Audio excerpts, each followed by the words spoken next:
All right, so this is an overview of the equipment that you'll have to do the onion cell interference pattern lab activity next week. We're going to be using the optics tracks like we did a few weeks ago, the screen, and a red diode laser. So let me show you this diode laser. Turn it on,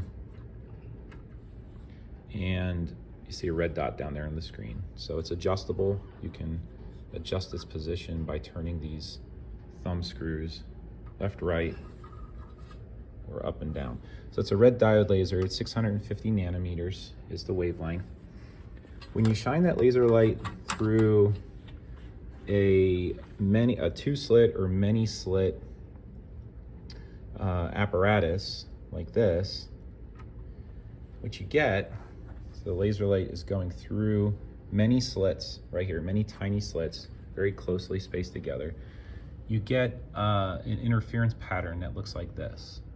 All right, so this week in class we'll be talking about more in detail about what's going on. But the interference pattern, the spacing between the dots, the bright spots here, which we call maxima, tells you something about the spacing between the slits. All right, and that'll be the focus of lecture this week.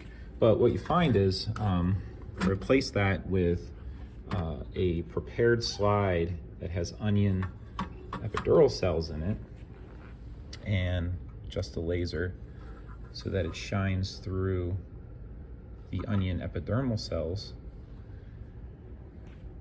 There is an interference pattern that's created. You see a bright central maxima, and then you see the first order maxima on either side.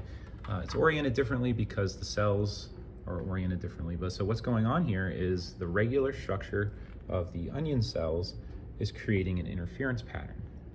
And by measuring the spacing between the first order maxima, you can determine or estimate actually how large the onion cells are.